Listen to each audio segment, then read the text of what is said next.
Tem dois lugares que é um completo mistério para toda a humanidade. Lugares que é tão misterioso que causa até um certo medo. Para alguns, para outros, acha um mistério, um espetáculo e quer sempre desvendar. E é dois lugares que, se você ficar perdido, eu acredito que seja muito sinistro. Um é o mar. O fundo do mar é um total mistério para o ser humano. E outro é o espaço. Imagine você sozinho à deriva em algum desses dois lugares. Várias pessoas já passou isso aí no mar, ficaram dias e dias perdidos e disseram que viram coisas sinistras, coisas estranhas e que foi muito difícil passar esse momento. Agora, imagine a imensidão do nada no espaço. E você perdido lá, flutuando, caindo, só caindo e não indo a lugar nenhum. Deve ser uma coisa bem sinistra. E essa é a história que a gente vai acompanhar hoje aqui. O mistério do astronauta perdido. Eu sou Binho Bahia e vamos pro vídeo. 28 de novembro de 1960. Dois italianos radioamadores vasculhavam na amplidão da noite as frequências de rádio utilizadas pelos satélites da União Soviética. Até que em um determinado momento, o silêncio foi finalmente cortado por um ruído. Uma espécie de código que se repetia várias e várias vezes. O sinal tinha uma frequência cada vez menor e um comprimento de onda cada vez maior. Com base no efeito Doppler, isso significava que o objeto, seja lá qual ele fosse, estava se afastando da Terra. Então, intrigados, os operadores analisaram o sinal e conseguiram decifrar o significado dele. Era uma mensagem em código Morse, que podia ser traduzida em apenas 3 letras. SOS. Essa é só uma das várias histórias que alimentam um mistério. O negócio é estranho que eu queria aprender esse código Morse. Um dia que eu tiver de bombeiro aí com a cabeça fria, eu vou tentar aprender isso aí. Eu acho curioso, né? Passar a mensagem ali. Muito massa. Mistério fascinante. Um enigma que já foi tema de estudos, pesquisas e, claro, muitas teorias da conspiração. Será que algum astronauta já se perdeu no espaço? A famosa foto do astronauta americano Bruce McCandless nos deixa maravilhados, mas também causa uma certa dose de pânico. Imaginem estar completamente à deriva, envolto pela escuridão, vendo a Terra centenas de quilômetros distante dos seus pés. No caso dele, foi um movimento calculado, estava tudo sob controle. Ele voltou em segurança para a espaçonave e pouco depois para a Terra. Mas será que algum ser humano já foi lançado em direção à vastidão do infinito e nunca mais voltou? Existem muitas histórias sobre supostos astronautas perdidos, ou, para ser mais preciso, cosmonautas perdidos. A diferença, na verdade, é só o local na certidão de nascimento. A palavra astronauta costuma ser utilizada para se referir a cidadãos dos Estados Unidos e da maioria dos outros países. Já cosmonauta é quem nasceu na Rússia ou na antiga União Soviética. E também tem os taikonautas, que são os chineses que viajam ao espaço. Mas seja o nome que for, o fato é que existe uma série de relatos cercados de suspense sobre pessoas que teriam morrido de alguma forma no espaço e cujas histórias teriam sido acobertadas pelas autoridades na Terra. Tem um nome que é dado que agora sumiu da minha cabeça, de pessoas que pagam ali, né? Essas pessoas que têm muito dinheiro pagam para ir ao espaço. E quando chega lá, eles ficam em pânico quando ele vê aquela imensidão ali, aquele planeta gigantão em sua frente. E você olha, porra, é pior ainda, velho, imensidão, tudo escuro ali, você não vê nada, meu irmão. Agora imagine você rapaz, eu não sei se eu tenho coragem de ir no espaço, não, velho. Eu sei não, eu peguei outro dia um ferry boat aqui, chegou um momento que eu só via água. Eu achei estranho, imagine, mano, você ir pro espaço. Não sei se eu tenho essa coragem não, se você tem essa coragem, deixa aqui nos comentários. A maior parte desses casos teria acontecido durante a Guerra Fria. Naquela época, o mundo estava em alerta máximo devido à tensão entre os Estados Unidos e a União Soviética. Assim na Terra, como no céu. É que a corrida espacial começava a ganhar forma, e o universo se tornava a nova trincheira na batalha entre as grandes potências globais. Americanos e soviéticos disputavam quem conseguia os maiores avanços na exploração do universo. E apesar de os Estados Unidos terem sido os primeiros a chegar à Lua em 1969, os soviéticos meio que foram os pioneiros em muitas outras conquistas antes disso. Foram eles que enviaram o primeiro objeto a entrar em órbita, o Sputnik 1. Foram eles que enviaram o primeiro homem para o espaço, Yuri Gagarin. Foram eles que enviaram a primeira mulher para o espaço, Valentina Tereshkova. E foram eles que enviaram o primeiro cachorro para o espaço, foi a cadela Laika. Pobre Laika. E tem uma história muito triste, depois se vocês quiserem eu trago aqui a história dela. A cadela que ficou aí perdida, ela ganhou passagem só de ida para o espaço, sacanagem. Ela foi e nunca mais voltou.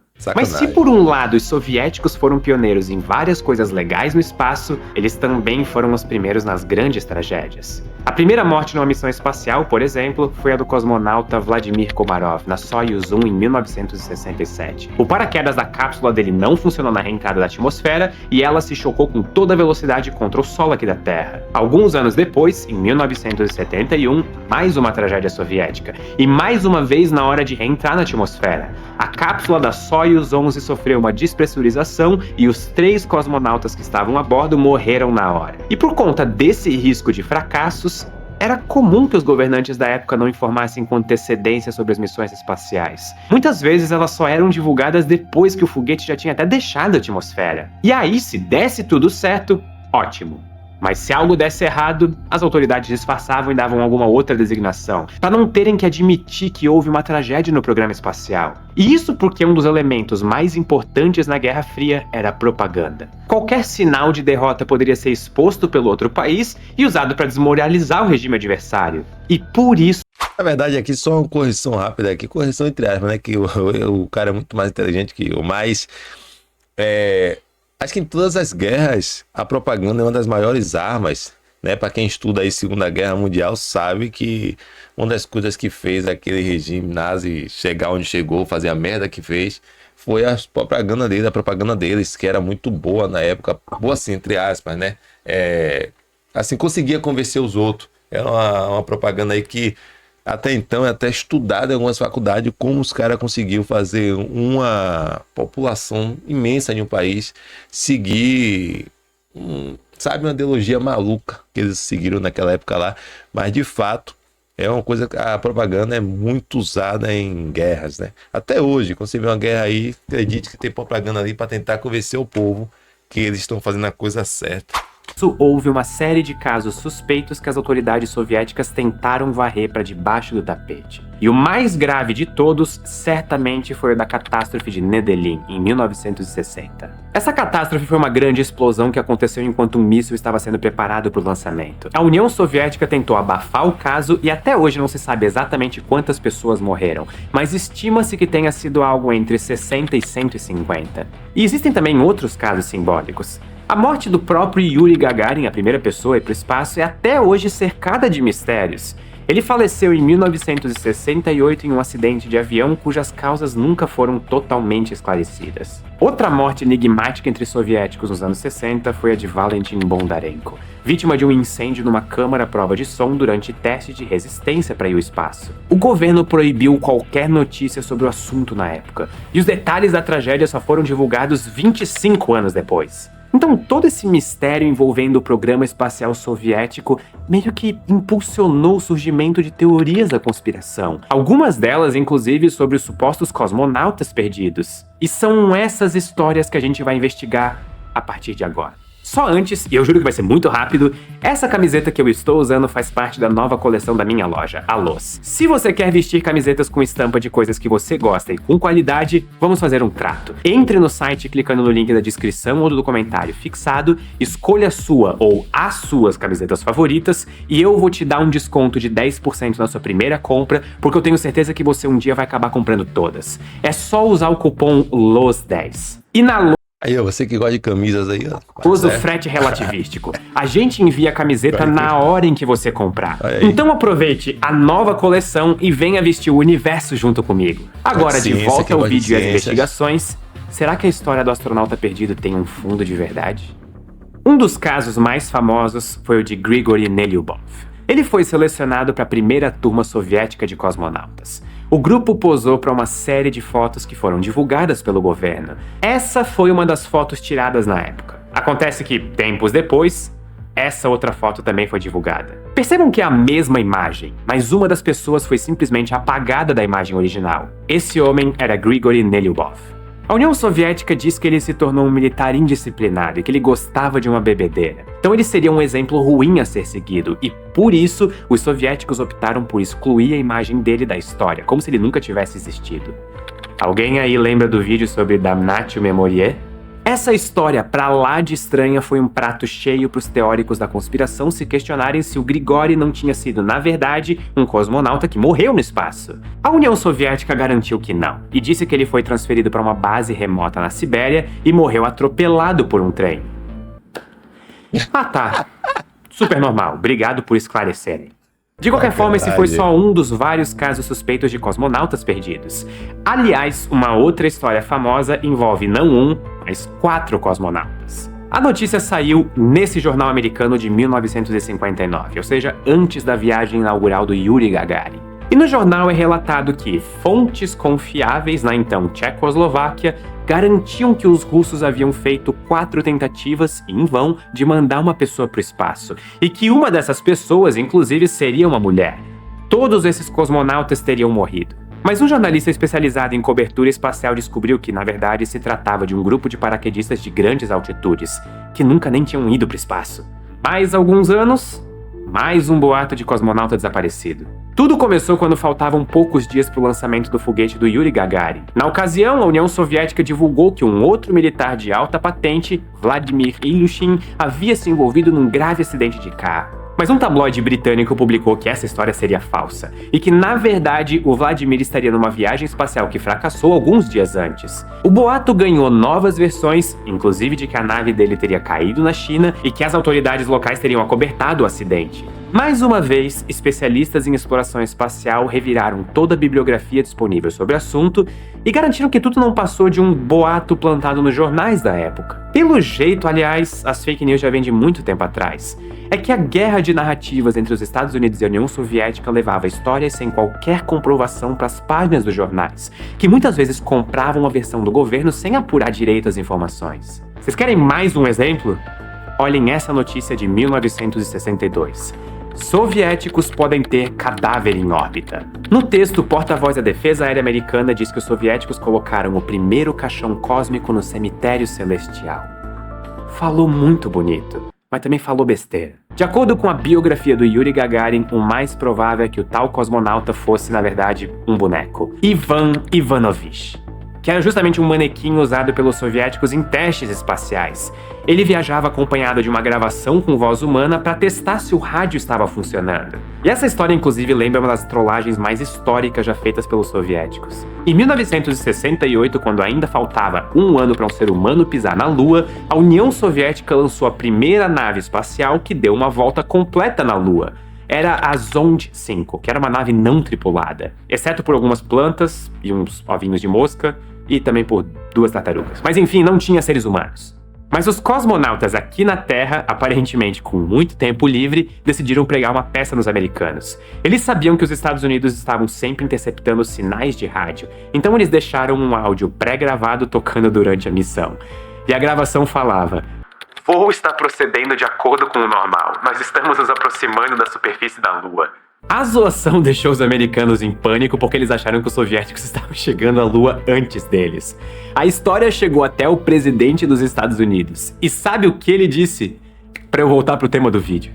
Isso porque uma outra história de cosmonauta perdido também surgiu através de uma trollagem. Foi uma lenda criada pelo artista conceitual espanhol Juan Fontcuberta. Esse nome soa estranhamente estranho. Ele fez uma exposição em vários países sobre um suposto astronauta perdido chamado Ivan Istornikov. E tudo era uma piada. Istornikov justamente significa fonte coberta, como o sobrenome dele. E as fotos do astronauta eram uma montagem com o rosto do próprio artista. Mesmo assim, seres humanos não decepcionam. Alguns jornais não entenderam o objetivo da exposição. Eu também não entendi, vou ser sincero com vocês. Mas o fato é que vários veículos de notícias chegaram a noticiar o caso como se ele fosse verdadeiro, dando origem a mais um boato. Mas de todas as histórias de cosmonautas perdidos, eu deixei a mais famosa pro final. Se bem que eu abri o vídeo com ela. Mas agora eu vou... Se você fosse dessa época, você teria coragem de chegar ao espaço aí, em uma missão aí, pra tentar fazer história ou morrer pela história? Eu, particularmente, preferia ficar de boa. Eu não ia não, meu irmão. O negócio de fazer história não é comigo. Deixa quebrada, deixa eu viver minha vida normal. Porque, porra, depois de tantos casos... Agora eu acredito que até hoje, cara, o governo no mundo eu vou botar no mundo geral, de vários países, eles fazem coisas aí que dá zebra, e eles aí pegam a coberta, dão um dinheiro pra família, manda todo mundo ficar calado, porque eu acho que até hoje tem isso, velho. Não foi só na época da Guerra Fria, não. Acho que até hoje tem essas experiências que acabam não dando certo, e aí a coberta para não espalhar pelo mundo que foi um fracasso, isso e aquilo. Vou explicar melhor quem eram aqueles 2 radioamadores italianos que interceptaram um sinal misterioso vindo do espaço. Eles eram os irmãos Giovanni e Achille Giudica Cordiglia. Eles eram jovens fascinados pela tecnologia do rádio. Eles construíram no próprio terraço um equipamento para captar ondas de rádio. A história deles é contada no documentário chamado Space Hawkers. O filme está disponível gratuitamente no YouTube, mas com narração em inglês e entrevistas em italiano. E as legendas são em holandês. Mas que tem no YouTube, tem. No filme eles contam que tudo começou como uma grande brincadeira. Até um dia que mudou para sempre a vida dos dois, o lançamento do Sputnik 1. Os irmãos encontraram a frequência correta e gravaram esse áudio. Daí em diante, eles passaram a monitorar a atividade espacial soviética de dentro da própria casa. Na vez do Sputnik 2, eles gravaram o que, segundo eles, seriam os batimentos cardíacos da cadelinha Laika.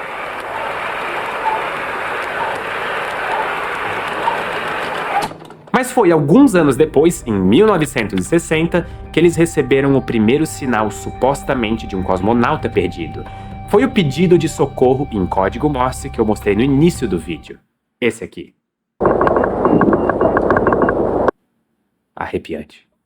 E depois disso, os irmãos dizem que gravaram ainda outras possíveis evidências de cosmonautas secretos. Em 1961, por exemplo, os radioamadores capturaram que seria um batimento cardíaco acelerado.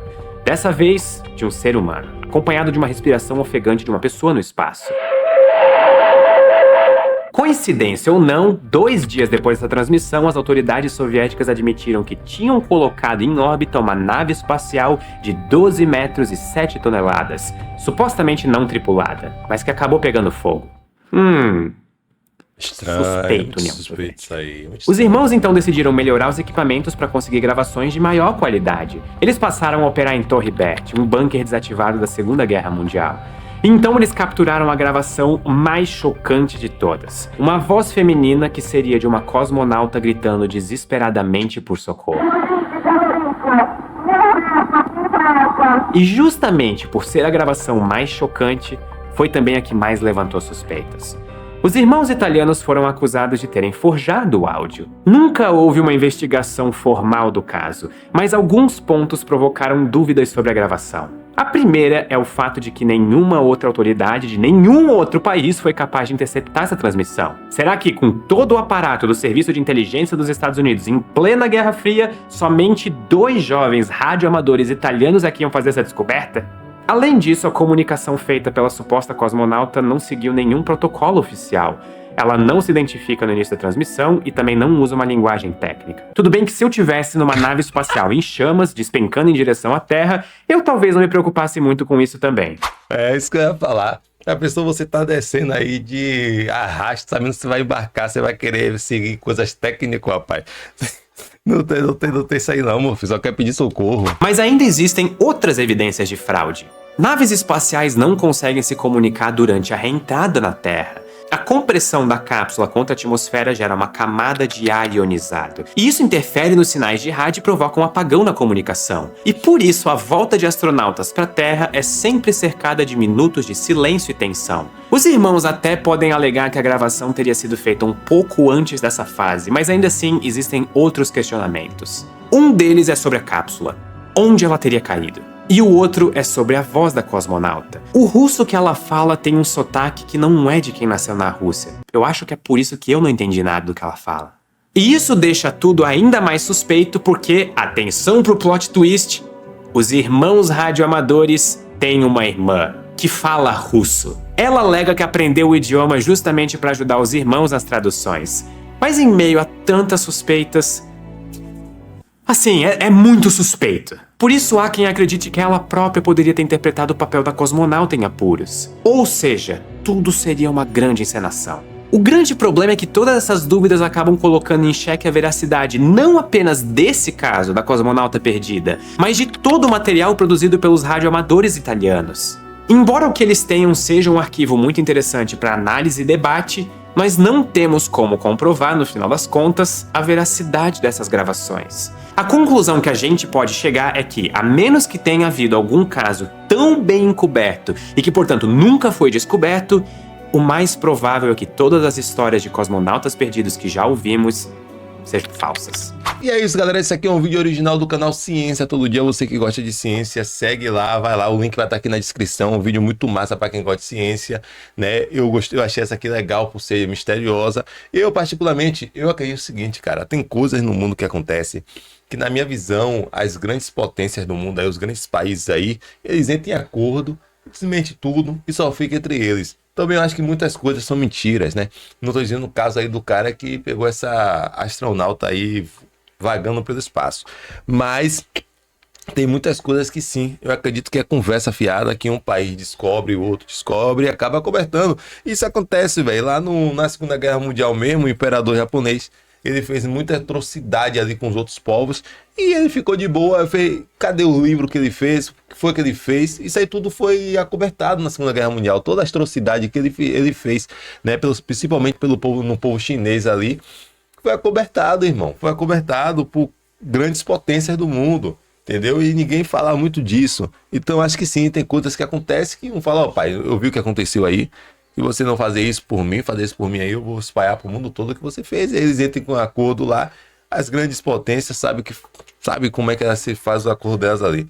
Acho que muita coisa é teoria, né? Mas acho que tem coisas cabulosas aí que aconteceu de fato e que são aí, na minha opinião, acobertados por as grandes potências do mundo, né? Os grandes poderosos do mundo. Mas deixa a opinião de vocês aqui, o que vocês achou dessa história, se você teria coragem de ir no espaço. Eu particularmente prefiro ficar na Terra, velho. Eu não gosto de estar em lugar onde eu não piso, tá ligado? É igual na praia, eu só vou até onde eu consigo pisar no chão. Depois dali, quando começa a flutuar, pra mim já tá perigoso. Mas é isso aí, já deixa o like, se inscreve no canal, o link do Ciência Todo Dia tá na descrição e até o próximo vídeo. Valeu!